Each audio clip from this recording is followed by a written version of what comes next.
kesuksesan yang sejati. Benarlah perkataan ini, orang yang mengendaki jabatan penilik jemaat menginginkan pekerjaan yang indah. Seorang kepala keluarga yang baik, disegani dan dihormati oleh anak-anaknya. Jikalau seorang tidak tahu mengepalai keluarganya sendiri, bagaimanakah ia dapat mengurus jemaat Allah? 1 Timotius 3 ayat 1, 4-5. Dunia menjadikan rumah mewah, harta berlimpah, ataupun jabatan yang tinggi sebagai tolak ukur sebuah keberhasilan. Sehingga banyak orang berlomba-lomba menjadi sukses dan berhasil dengan menjadikan uang atau karir yang mapan sebagai ukuran.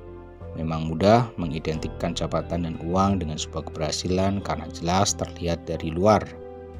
Orang pun semakin mengejar kekayaan dengan berbagai macam cara, karena melihat banyak kenyataan di masyarakat di mana orang yang berlimpah harta lebih dihormati daripada yang pas-pasan, apalagi yang miskin.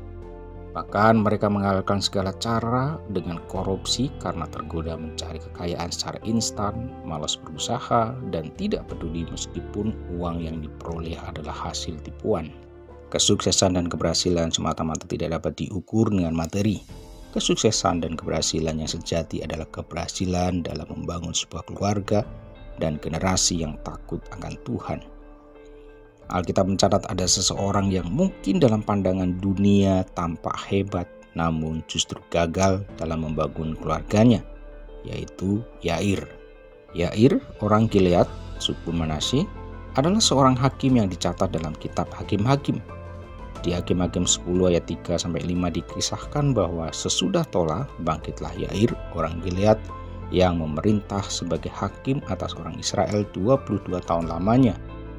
Ia mempunyai 30 anak laki-laki yang mengendarai 30 ekor keledai jantan, dan mereka mempunyai 30 kota yang sampai sekarang disebutkan orang Hawat Yair di tanah Gilead. Lalu matilah Yair dan dikuburkan di Kamon. Sesudah kematian Yair, bangsa Israel kembali berbuat jahat di hadapan Tuhan. Sekian lama memerintah justru digunakan Yair sebagai sarana untuk memperkaya diri dan keluarganya. Contoh yang lain adalah Gideon. Gideon yang awalnya bukan siapa-siapa tetapi dipakai oleh Tuhan, dan Tuhan ubah hidupnya menjadi seorang hakim di Israel.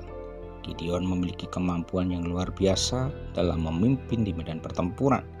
Sebagai seorang hakim yang dipakai Tuhan, ia mempergunakan kekuasaannya untuk memuaskan kesenangan pribadi dengan beristri banyak, yang pada akhirnya menimbulkan tragedi dalam keluarga, di mana kudiknya di Sikem melahirkan anak bernama Abimelek, dan pada akhirnya ia membunuh ke-70 saudaranya.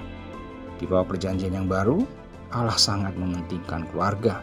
Itulah sebabnya ia memerintahkan agar jangan mengangkat seseorang menjadi penilik jemaat atau seorang pemimpin apabila ia tidak setia kepada satu istri dan tidak dapat mengatur keluarganya dengan baik. 1 Timotius 3 ayat 1-5. Kepemimpinan seseorang dalam rumah tangga, pernikahan, dan hubungan keluarga memiliki peranan yang penting sekali. Seorang penilik harus menjadi teladan, khususnya dalam kesetiaannya kepada istri dan keluarganya.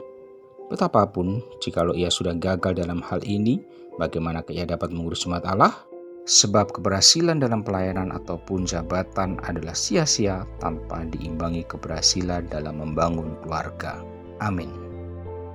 Kesuksesan dan keberhasilan yang sejati adalah keberhasilan dalam membangun sebuah keluarga dan generasi yang takut akan Tuhan.